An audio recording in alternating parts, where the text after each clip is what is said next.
Hello dear student, जैसे कि हम लोग अभी 2 लेक्चर कंप्लीट कर चुके हैं और ये आज हमारा जो 3rd लेक्चर है। जैसे कि तुम लोगों ने फर्स्ट लेक्चर में बहुत ही अच्छा इंप्रेशन दिखाया, बहुत ही अच्छा मोटिवेट किया आप लोगों ने। इसी प्रकार से आप लोग आगे भी प्यार देते रहिए। और हम लोग आज जो पढ़ने जा रहे हैं वो लेक्चर 3rd है, hello alkene and hello arene chapter का, जिसमें आज हम लोग पढ़ने जा रहे हैं method of preparation of hello alkene and hello arene, यानी कि हैलो एल्केन और हैलो एरीन की बनाने की विधियाँ, किस प्रकार से हम लोग हैलो एल्केन और हैलो एरीन को क्या करते हैं, बनाएंगे। ठीक है, तो लेट्स स्टार्ट लेक्चर 3rd।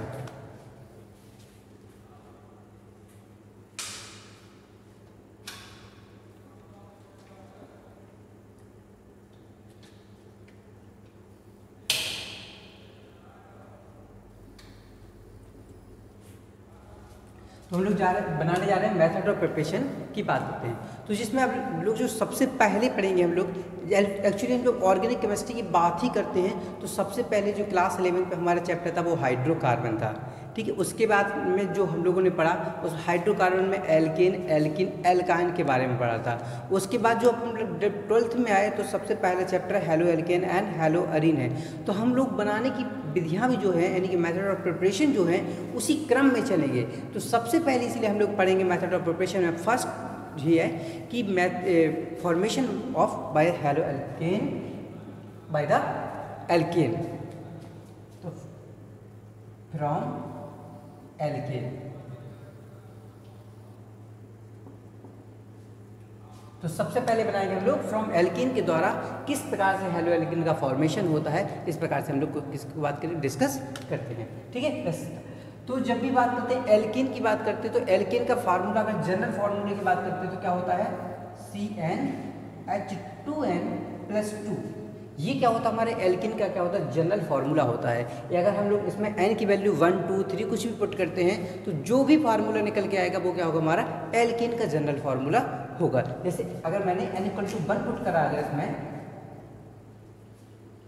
तो देखो क्या हो जाएगा, इसमें n = 1 पुट करा तो कितना C1 हो जाएगा। तो मैंने लिखा C, H यहाँ पर 2 × 1 2 + 2 = 4, दैट मीन H4 CH4। तो ये क्या बन गया, हमारा एक कार्बन का एल्केन बन गया जिसका नाम क्या है, मैथिन है। इसी प्रकार से अगर 2 कार्बन पुट करते हैं तो यहाँ पे क्या हो जाएगा C2, और यहाँ पे क्या हो जाएगा 2 × 2 = 4 and +2 × 6, तो क्या हो जाएगा C2H6, जिसका नाम होता है एथीन होता है। तो ये क्या होता है, एल्केन के जनरल फार्मूला होता है। तो हम लोग बाद में करते हैं एल्केन के द्वारा। तो मैं एग्जाम्पल ले लेता हूँ, उसी का CH4 से हम लोग डिस्कस करते हैं।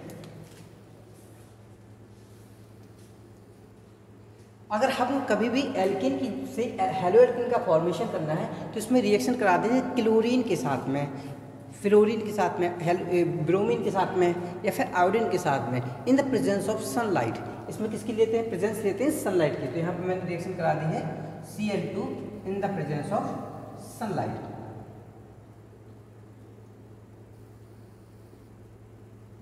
तो सनलाइट के प्रेजेंट लेते तो ये यहाँ पर एक मैकेनिज्म होती है जिसका नाम होता है फ्री रेडिकल सब्स्टिट्यूशन मैकेनिज्म की व्यापक क्या करती है, काम करती है। अब उसमें एक्चुअली होता क्या, तो देखो मैं सिंपल भाषा में यहाँ पर समझाऊँ तुम्हें। एक्चुअली क्लोरीन क्लोरीन लिखा हुआ है यहाँ पर, क्लोरीन के साथ क्लोरीन का बॉन्ड जुड़ा हुआ है। तो ये कह सकते हैं दोनों क्लोरीन की जो पावर है वो क्या इक्वल अमाउंट में है। तो इनके बीच का जो बॉन्ड टूटता है तो ये फ्री रेडिकल का फॉर्मेशन करता है। तो जैसे मैं लिखा क्लोरीन सिंगल बॉन्ड क्लोरीन, तो ये जब बॉन्ड टूटेगा, इनके बीच का बॉन्ड टूटता है तो इस कंडीशन में यहाँ पे क्या बनाते हैं, फ्री रेडिकल का फॉर्मेशन बनाते हैं। तो यही जो फ्री रेडिकल होता है क्लोरीन का, एक फ्री रेडिकल इस जो यहाँ पे CH4 लिखा है इसके ऊपर क्या करता है, अटैक, यानी यहाँ पे CH4 के पास क्या करता है, जुड़ने के लिए जाता है। तो इस कंडीशन में क्लोरीन यहाँ पे जब जुड़ने जाएगा तो देखो क्या हो जाएगा इस कंडीशन पे, यहाँ पे देखो मैंने क्या बोला, फ्री रेडिकल सब्स्टिट्यूशन रिएक्शन।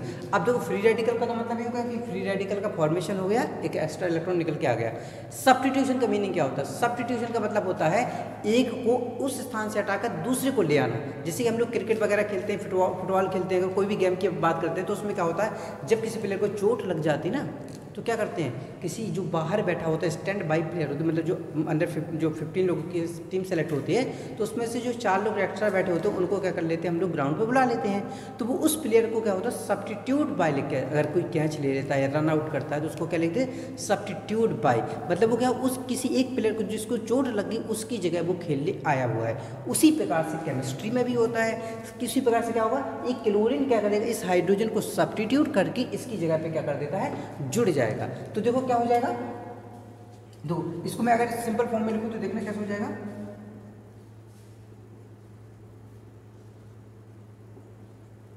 और प्लस क्लोरीन के फ्री रेडिकल है तो क्लोरीन मैंने इस फॉर्म में लिख लिया एक प्रकार से। अब देखो हमारा क्या हो रहा है, जब यहाँ पे क्या है हमारा सनलाइट की वजह से, तो अब क्या ये समझ लो ये बॉन्ड टूटा होगा, यानी कि इस हाइड्रोजन को लग गई चोट, तो इस हाइड्रोजन को चोट लगी तो क्या होगा यहाँ से निकल गया, क्लोरीन कह रहा है चलो कोई बात नहीं तुमको चोट लग गई मैं तुम्हारी जगह खेल लेता हूँ, तो ये क्या होगा यहाँ पे क्या है जुड़ गया। अब इस कंडीशन में जब यहाँ पर जुड़ेगा तो देखो प्रोडक्ट हमारा क्या बन गया, तो देखो जरा CH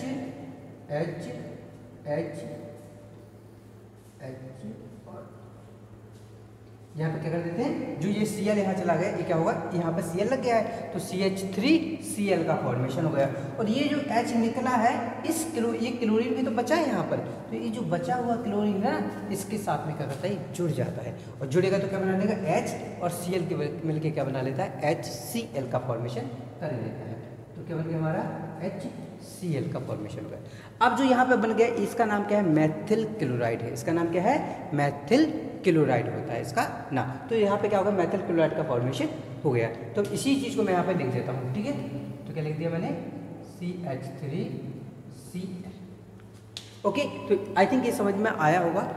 अब मैं इसको क्या करता हूँ, इसी के आगे भी ये रिएक्शन हमें कंटिन्यू देखने को मिलती है। अगर मैं यहाँ पे क्या करूँ, इसकी फिर से रिएक्शन में Cl2 के साथ में करा दूँ in the presence of sunlight, यानी कि अब मैंने जो मेथिल क्लोराइड बन गया था इसकी रिएक्शन मैंने फिर से क्लोरीन से करा दी सूर्य की उपस्थिति में। हम जब कभी सूर्य की उपस्थिति को रिप्रेजेंट करना होता ना तो H न्यू लिख देते हैं, इसका मतलब होता है यहाँ पे सूर्य की प्रेजेंट है, ठीक है। ठीक, अब इस कंडीशन में यहाँ पर क्या होगा कि ये फिर से यही काम करेगा जो यहाँ काम हुआ, ये काम फिर से यही होगा। क्या होगा इस कंडीशन में, ये क्लोरीन फिर से एक हाइड्रोजन को यहाँ से निकालेगा और इसकी जगह फिर से जुड़ जाएगा। तो यहाँ पे 3 हाइड्रोजन है, एक हाइड्रोजन निकलेगा तो कितने बचेंगे, 2 हाइड्रोजन बचेंगे ना, तो क्या हो जाएगा CH2 और फिर एक क्लोरीन और जुड़ जाएगा तो क्या हो जाएगा Cl2। तो अब की बार क्या बन गया यहाँ पे CH2Cl2 का फॉर्मेशन हो गया, इसका नाम हो जाता है डाइक्लोरोमेथेन।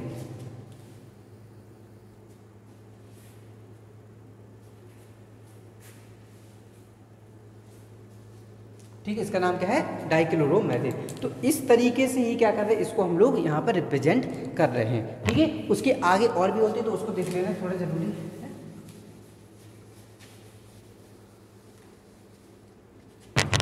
अब जो CH2Cl2 बन गया, अगर मैं इसकी फिर से रिएक्शन करा दूं Cl2 के साथ में सनलाइट की प्रेजेंस में, Cl2 की रिएक्शन क्या करा दी मैंने, फिर से क्लोरीन के साथ में सनलाइट की प्रेजेंस में करा दी, तो फिर से क्या करेगा, एक हाइड्रोजन को फिर से निकालेगा, फिर से उसकी जगह पर फिर जुड़ जाएगा। तो देखो क्या बचेगा, आपकी बार एक हाइड्रोजन गया तो क्या बचा CH, और आपकी बार 2 क्लोरीन थे ना, अब एक क्लोरीन और जुड़ गया तो कितने हो जाए, 3 क्लोरीन हो गए ना, तो क्या हो जाएगा Cl3, क्या बन गया CHCl3। इसका नाम होता है ट्राइक्लोरो मैथेन। इसका एक नाम और होता है और पेपर में उसी नाम से पूछा जाता है। क्वेश्चन पेपर में क्या आता है, how to form chloroform by the methane.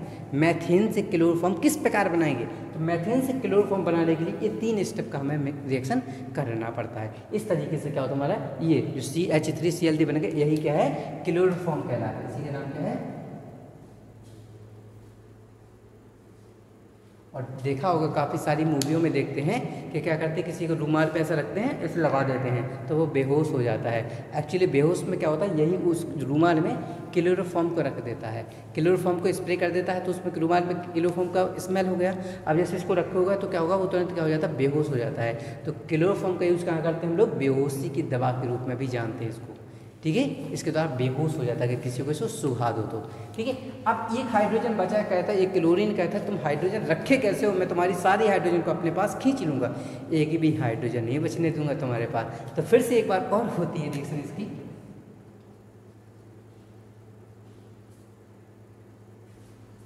आपकी बार क्या होगा, ये हाइड्रोजन बचा कुछ हाइड्रोजन है ना, इसको भी निकाल देगा, तो क्या बचेगा आपकी बार CCl4। और हर जगह क्या निकलना भाई प्रोडक्ट के तौर पे HCl, इसमें भी HCl, इसमें भी HCl। ये क्या है, साथ में एक जो एक्स्ट्रा प्रोडक्ट निकलता है ना वो इस निकलता है, तो उसको मैंने लिख दिया Cl। अब देखो CCl4 है तो इसका नाम होता है कार्बन, 4 क्लोरीन है तो टेट्रा, और क्लोराइड तो इसका नाम हो जाता है कार्बन टेट्रा क्लोराइड,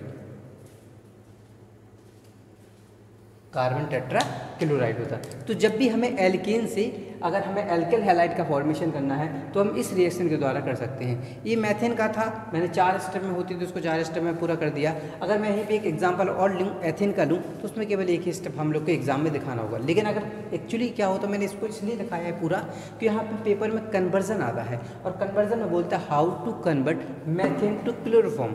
तो हमें उस कंडीशन के लिए ये पूरा करना पड़ेगा पेपर में, तो पेपर के अकॉर्डिंगली ही चलेंगे तो ज़्यादा बेटर रहेगा। इसलिए मैंने इसको क्या करा, इसको पूरा यहाँ पे करके दिखाया हुआ है। ओके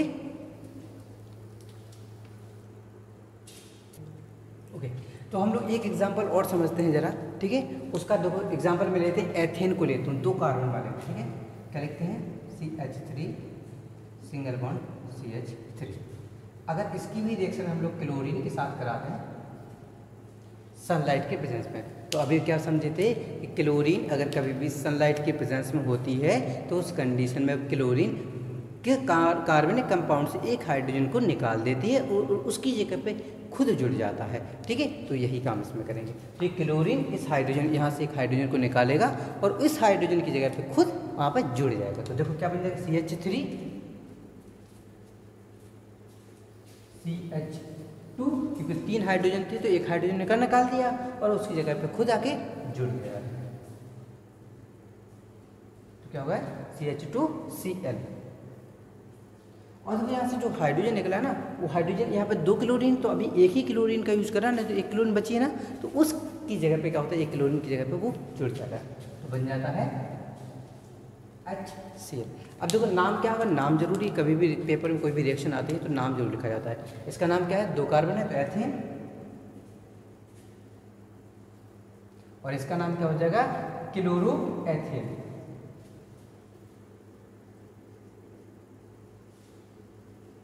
उसका नाम क्या हो गया क्लोरोएथेन, इसका नाम हो जाएगा, ठीक है। तो जब भी कभी एल्केन से एल्किल हैलाइड का फॉर्मेशन करना हो तो सिंपल सी रिएक्शन होती है कि क्लोरीन की रिएक्शन अगर सनलाइट के प्रेजेंस में करा देते हैं तो क्या होता है, हमारा क्लोरोएथेन यानी कि हेलो एल्किन का फॉर्मेशन हो जाता है, ठीक है। चलो ओके, तो अभी हम लोगों ने एल्केन से बनाया है एल्किल हैलाइड का फॉर्मेशन किया। अब हम बात करते हैं एल्कीन के द्वारा कैसे एल्किल हैलाइड का फॉर्मेशन करते हैं, ठीक है। तो लेट्स स्टार्ट फ्रॉम एल्कीन।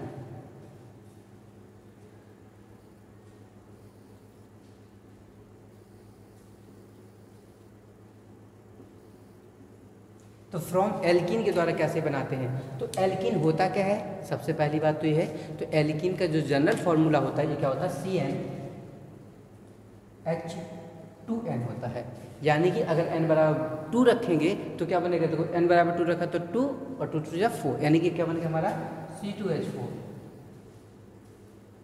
और साथ में कभी भी एल्कीन की अगर बात करते हैं तो हमेशा कार्बन कार्बन के बीच में डबल बॉन्ड आएगा, हमेशा कार्बन कार्बन के बीच में क्या होता है, डबल बॉन्ड आता है, तो ही क्या कहलाएगा, वो एल्कीन होता है। जैसे कि जब पहले लेक्चर में पढ़े तो वहाँ पे बात कर रहे थे सैचुरेटेड की बात कर रहे थे, अनसैचुरेटेड की बात कर रहे थे। तो जो अनसैचुरेटेड होते हैं ना उसी में आता है डबल बॉन्ड ट्रिपल बॉन्ड, तो डबल बॉन्ड वाला जो होता है उसी को क्या कर रहे हैं हम लोग एल्कीन एक नाम दे रहे होते हैं। ओके, तो हम स्टार्ट करते हैं एल्कीन के द्वारा। तो मैंने एग्जांपल लिया C2, मैं इसी का ले रहा हूँ C2H4 का। तो देखो किस फॉर्म में लिखेंगे इसे, CH2 डबल बॉन्ड CH2।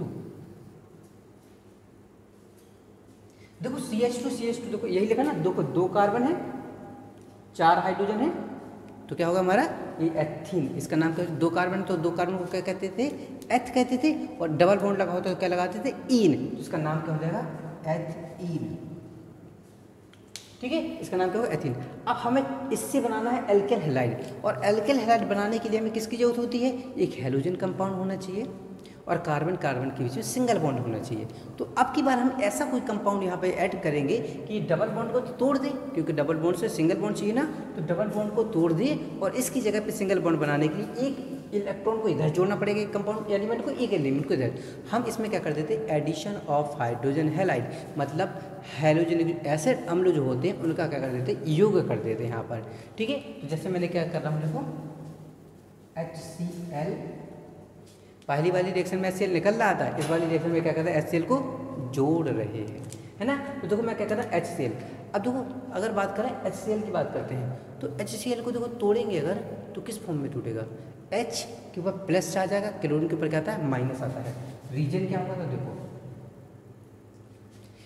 हम लोग बात करते हैं फ्लोरीन, क्लोरीन, ब्रोमीन, आयोडीन, इनकी जब भी बात करते हैं ना पूरे पीरियोडिक टेबल में, तो ये बात जरूर कहते हैं कि ये एलिमेंट हाईली इलेक्ट्रोनेगेटिव एलिमेंट होते हैं, यानी कि इनकी विद्युत ऋणात्मकता जो होती है ना वो बहुत ज़्यादा होती है। जैसे कि पूरी पीरियोडिक टेबल की बात करते थे तो फ्लोरीन की इलेक्ट्रोनेगेटिविटी सबसे ज़्यादा होती है पूरी पीरियोडिक टेबल में, तो उसी प्रकार से क्लोरीन उसके नीचे आता है, तो क्लोरीन की भी इलेक्ट्रोनेगेटिविटी क्या होती है, हाई होती है। अब इलेक्ट्रोनेगेटिविटी का मतलब क्या होता है, तो इसका मतलब विद्युत ऋणात्मकता का जो मतलब होता है वो कहता है इलेक्ट्रॉन को अपनी ओर खींचने की क्षमता को क्या कहते हैं हम लोग, विद्युत ऋणात्मकता कहते हैं एक प्रकार से सिंपल भाषा में। तो क्या करता है, टू अट्रैक्ट द इलेक्ट्रॉन, अपने पास इलेक्ट्रॉन खींचने की जो क्षमता होती है वो क्या करते हैं, इलेक्ट्रोनेगेटिविटी कहलाती है। तो देखो यहाँ पे क्या करें, इलेक्ट्रॉन के देखो क्लोरीन के पास माइनस चार्ज है, मतलब माइनस का चार्ज का मतलब क्या, तो उसे एक इलेक्ट्रॉन की जरूरत है, जरूरत है वो किससे खींच लेगा, जो भी उसके आसपास होगा उससे इलेक्ट्रॉन क्या करता है, अपने पास खींच लेता है। तो वही के फॉर्म करेंगे। तो यहाँ पे देखो H+Cl- में टूट गया, तो यहाँ पे क्या है, अब इसको हम क्या करें, यहाँ जोड़ना है। तो देखो यहाँ पे क्या है, दोनों डबल बॉन्ड की अगर बात करें तो डबल बॉन्ड के दोनों तरफ कार्बन परमाणु की संख्या जो वो क्या इक्वल अमाउंट में है, और जब दोनों तरफ कार्बन बॉन्ड की डबल बॉन्ड के दोनों तरफ कार्बन बॉन्ड की इक्वल अमाउंट में है, तब उस कंडीशन में हम लोग क्या कर सकते हैं, किधर भी प्लस दे दें किधर भी माइनस दे दें। क्यों, देखना मैं इसको दोनों तरफ से करके दिखाता हूँ। मैंने एक बार इधर प्लस दिया इधर माइनस दिया, ठीक है।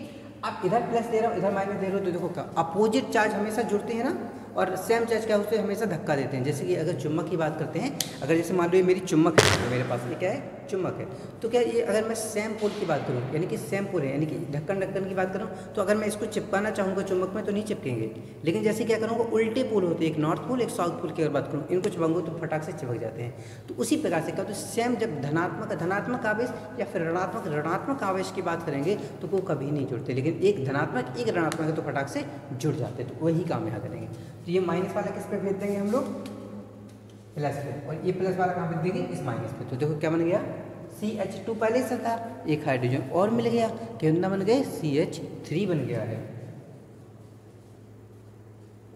और इस पे 2 हाइड्रोजन थे। अब देखो डबल बॉन्ड तो टूट गया, तो बचा सिंगल बॉन्ड, तो क्या हो जाएगा, सिंगल बॉन्ड, फिर क्या बचा हमारा CH2, और इस पर प्लस लगाते तो कौन बन गया, Cl जुड़ गया, तो क्या हो जाएगा Cl। तो ये क्या बन गया हमारा, इसका नाम क्या होगा, देखो 1 क्लोरोएथेन, यानी कि एथिल क्लोराइड। मैं एथिल क्लोराइड लिख देता हूँ कॉमन नेम, एथिल क्लोराइड। अब मैंने ओके देखो जरा, अभी हम लोगों ने कहा इधर प्लस लिया था इधर माइनस लिया था, तो एक कंपाउंड बना और इसका नाम क्या होगा, एथिल क्लोराइड होगा, है ना। अब मैं इसका चार्ज पलट देता हूँ जैसे कि मैंने बोला था, ठीक है।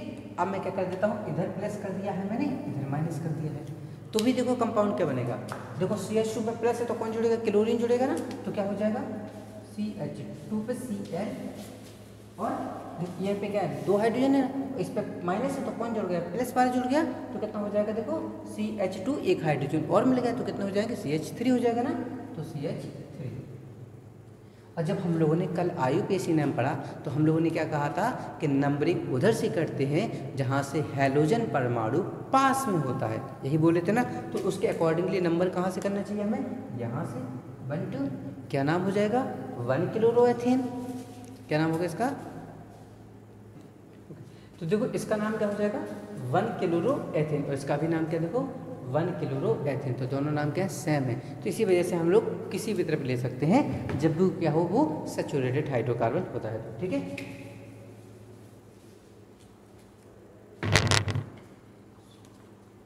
तो ये क्या होगा हमारा, जब भी एल्कीन से हमें एल्किल हैलाइड का फॉर्मेशन करना होता है तो इस प्रकार से क्या कर लेते हैं हम लोग उसको कर लेते हैं। लेकिन एल्कीन की बात करते हैं ना, तो एल्कीन भी दो टाइप्स में डिवाइडेड हो जाती है।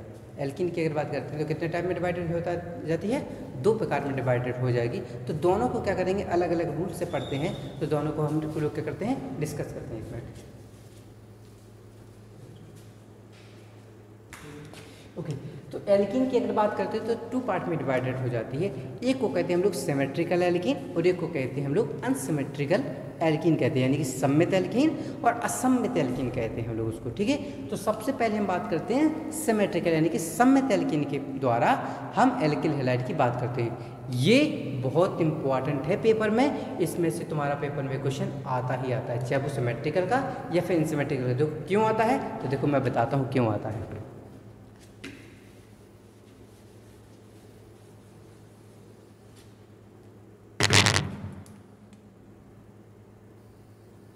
तो अभी तक जो हम पढ़ रहे थे वो सिमेट्रिकल एल्कीन के ही बारे में पढ़ रहे थे। अब हम पढ़ने जा रहे हैं अनसिमेट्रिकल एल्कीन के बारे में। अनसिमेट्रिकल एल्कीन क्या कहते हैं और सिमेट्रिकल क्या कहते हैं, एक बार दोबारा से समझ लेते हैं जरा सा।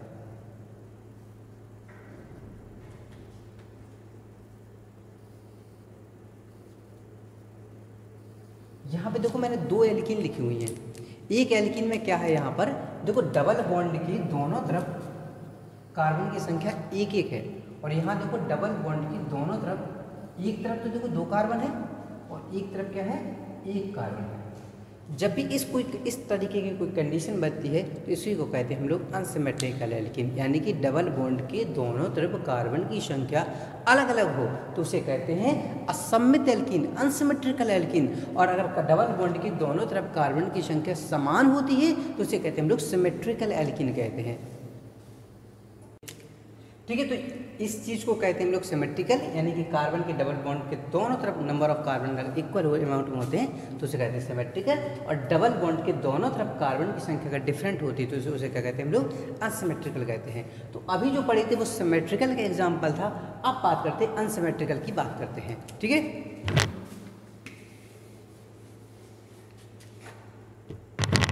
तो अनसिमेट्रिकल में सबसे पहले लेते हैं पहला, इसका नाम है मार्कोनिकॉफ रूल। यही इंपॉर्टेंट होता है पेपर में, इसलिए क्या कहा था, बहुत पूछा जाता है पेपर में, ठीक है। तो सबसे पहले बात कर रहे हैं मार्कोनिकॉफ,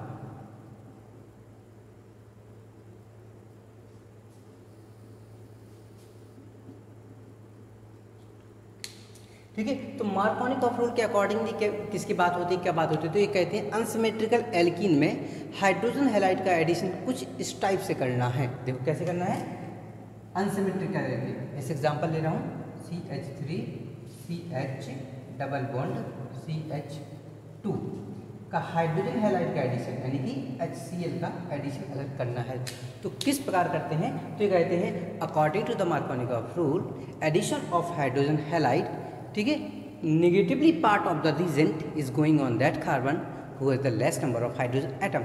यानी कि क्या कह रहे हैं सिंपल भाषा में कि जब किसी अनसिमेट्रिकल एल्कीन पर हम लोग हाइड्रोजन हैलाइड का एडिशन करते हैं, का योगात्मक करते हैं, जोड़ते हैं, तो जब ये बॉन्ड टूटता है तो Cl पे माइनस आता है, कार्बन हाइड्रोजन पे प्लस आता है।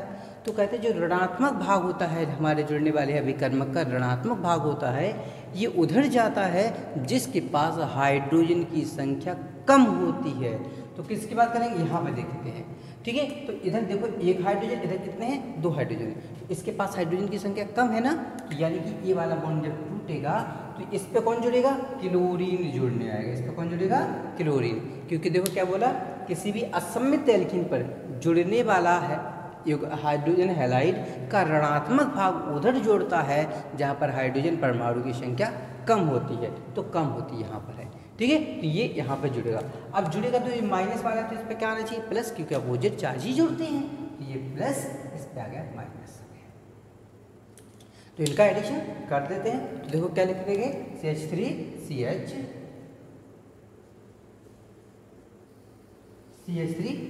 और CH को प्लस था तो माइनस पर लग गया, तो क्या लग गया, क्लोरीन फिर देखो डबल बॉन्ड था, एक बॉन्ड तो टूट गया ना, तो बचा सिंगल बॉन्ड। फिर क्या लिखा CH2 लिखा ना, तो CH2 था और एक हाइड्रोजन और मिलेगा क्यों माइनस में प्लस, तो कितने हो गए CH3 हो गए। ठीक है, तो कितना हो जाएगा CH3। अब देखो उसका नाम क्या हो जाएगा, देखो 1 2 3 नंबरिंग कर देते हैं, तो 1 2 3। दूसरे पे कौन लग गया है, क्लोरीन लग गया ना, तो 2 क्लोरो और 3 कार्बन को प्रोप कहते हैं, तो प्रोपेन क्या हो जाएगा नाम, तो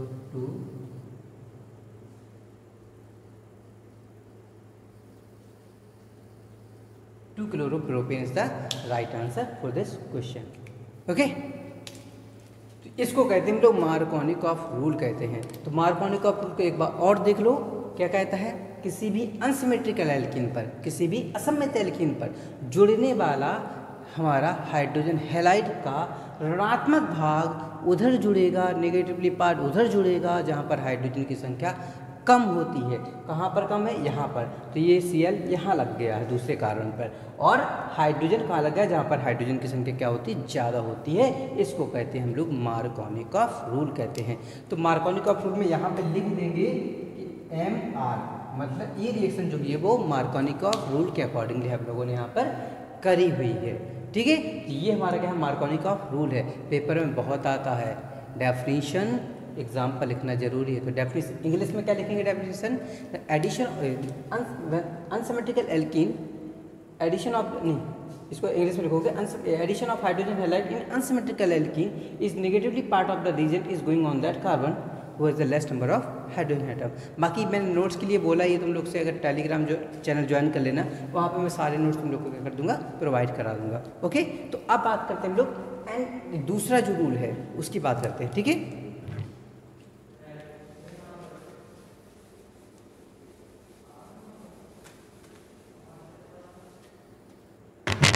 अब बात करते हैं हम लोग, ये मार्कोनिकॉफ रूल पढ़ा था, अब जो सेकंड रूल है उसका नाम है एंटी मार्कोनिकॉफ रूल है। ठीक है,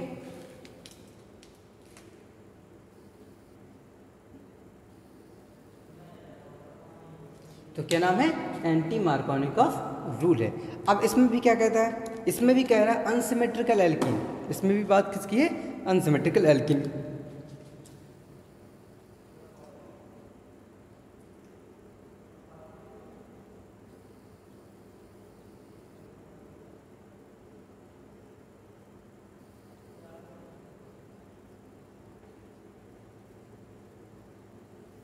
देखो इसमें भी क्या है, ये अनसिमेट्रिकल एल्कीन है, क्यों, क्योंकि देखो डबल बॉन्ड इधर लगा, इधर पे देखो एक कार्बन, दो कार्बन, इधर पे केवल एक कार्बन है।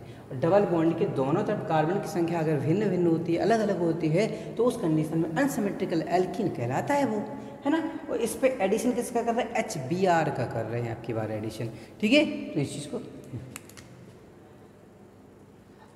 जब इसका HBr का एडिशन करते हैं तो कुछ एंटी मार्कोनिकॉफ रूल कुछ अलग तरीके से काम करता है। कैसे काम करता है, तो देखो ये कहते हैं एंटी मार्कोनिकॉफ रूल कहता है the addition of hydrogen bromide, hydrogen bromide, anti Markovnikov rule is applicable only for hydrogen bromide, यानी कि केवल और केवल HBr के एडिशन के लिए ही काम करता है, इसके अलावा ये काम नहीं करता है। ठीक है, तो एडिशन ऑफ हाइड्रोजन ब्रोमाइड, और कहाँ पर, अनसिमेट्रिकल एल्कीन पर। तो कहता है हाइड्रोजन ब्रोमाइड तभी जुड़ेगा जब यहाँ पर क्या होना चाहिए, परऑक्साइड।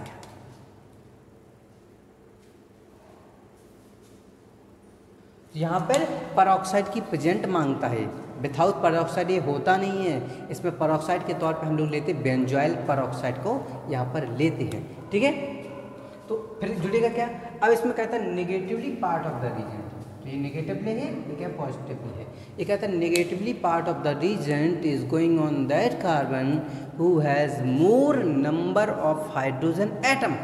तो यहाँ पे देखो कहाँ है more number of hydrogen atom, 2 3 1, तो 2 पे या 3 पे, तो कंफ्यूजन मत होना है। मोर का मतलब ज़्यादा तो है, यहाँ पे 3 है लेकिन यहाँ नहीं जुड़ेगा, क्यों, क्योंकि कार्बन की बैलेंस तो 4 होती है ना, तो यहाँ देखो 3 तो ये चौथी, तो ये बैलेंस क्या है, कंप्लीट। और वैसे भी हम लोग क्या कर रहे हैं, यहाँ पे जोड़ रहे हैं ना, तो डबल बॉन्ड टूटेगा तभी तो जुड़ेगा, वरना तो जगह है ही नहीं है ना। तो इसीलिए क्या करेगा, ये डबल बॉन्ड को तोड़ेगा। कैसे तोड़ेगा, तो देखो ये बॉन्ड बोला क्या उसने, negatively part of the reagent, कहाँ पर जाना है? जहाँ पर हाइड्रोजन की संख्या ज़्यादा हो। तो एक है यहाँ पर 2 हाइड्रोजन है, तो ये कहाँ जाएगा? 2 हाइड्रोजन वाले के पास जाएगा। और ये हाइड्रोजन कहाँ चला जाएगा? जहाँ पर हाइड्रोजन की संख्या कम है तो वहीं चला जाएगा। तो प्रोडक्ट देखो हमारा क्या बन जाएगा? CH3CH। देखो एक हाइड्रोजन पहले से था और एक हाइड्रोजन और मिल गया, तो 2 हाइड्रोजन हो गए ना, तो CH2। और इधर पे कौन? CH2, इस पे कौन लग गया? Br, तो क्या होगा? CH2Br।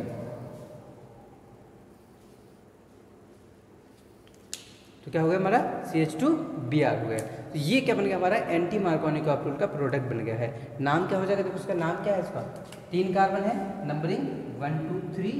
3 कार्बन को क्या बोलते हैं? प्रोप, और डबल बॉन्ड लगा होता है तो इन। तो क्या हो जाएगा नाम इसका? प्रोप। और देखो पहले नंबर पे डबल बॉन्ड लगा, तो पहले नंबर पे अगर कोई चीज़ लगी होती ना, तो ना भी लिखो नंबर या लिखो, कोई बराबर नहीं होता। जैसे मैं कहूँ मेरे पास पेन है, मेरे पास पेन है, मैंने कुछ नहीं बोला, मतलब एक पेन होगा। मैंने कहा मेरे पास एक पेन है तो भी एक पेन है, लेकिन मैं कहूँगा अगर मेरे पास 2 पेन है तो मुझे कहना ही पड़ेगा मेरे पास 2 पेन है। मैं एक से डिफाइन नहीं कर सकते। तो इसीलिए क्या है, 1 को डिफाइन करना चाहे तो या ना करना चाहे तो कोई दिक्कत नहीं होता। तो मैंने लिख दिया प्रोइन, लेकिन इसका नाम देखो क्या हो गया? 1 2 3। 1 पे ब्रोमो,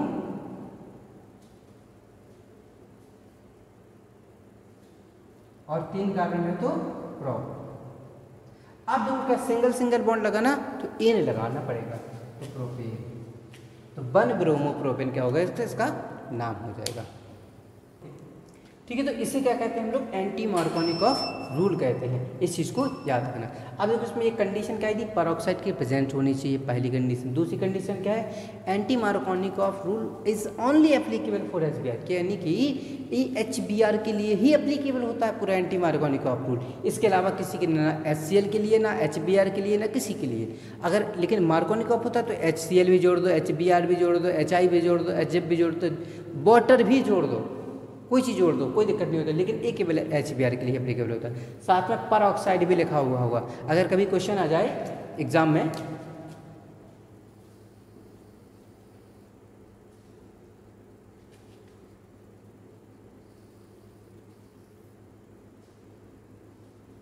ये लिखा है, ठीक है। अब यहाँ पे X क्या हो जाएगा? तुरंत Br हो जाएगा। पर ऑक्साइड है तो एंटी मार्कोनिकॉफ रूल के अकॉर्डिंगली क्या होगा? मैं क्वेश्चन को करना पड़ेगा। यहाँ पे हो सकता है यहाँ पे केवल HBr लिख दें, तो क्या होगा? एंटी मार्कोनिकॉफ रूल के अकॉर्डिंगली लिख दें। लेकिन पर ऑक्साइड नहीं लिखा होगा तो फिर मार्कोनिकॉफ रूल के अकॉर्डिंगली हम लोग क्वेश्चन कर देंगे, ठीक है। तो इस चीज़ को, अब इस पर पर ऑक्साइड लिखे होने की वजह से इसका नाम और हो जाता है। इसको कहते हैं पर ऑक्साइड इफेक्ट के भी नाम से जानते हैं, ऐसे खैरास इफेक्ट के नाम से भी जानते हैं। तो ये कभी कभी पर एंटी मार्कोनिकॉफ रूल क्या होता है? डिफाइन करिए। पर ऑक्साइड इफेक्ट क्या होता है? डिफाइन कर दिए। खैरास इफेक्ट क्या होता है? डिफाइन करिए। तो तीनों एक ही चीज़ हैं, इस चीज़ को नोट करके रखिएगा, ओके। बाकी आज हम लोग इतना, आज 3rd लेक्चर में इतना ही समझते हैं। और वीडियो को जरूर करके लाइक शेयर सब्सक्राइब जरूर करिए। और अगर कोई भी डाउट आया है तो उसके लिए कमेंट सेक्शन में पिन कर दीजिए। मैं उसको क्या करूँ, नेक्स्ट चैप्टर में, नेक्स्ट सॉल्यूशन में आप लोग का उसको सॉल्यूशन भी करा दूँगा, ओके। Thank you.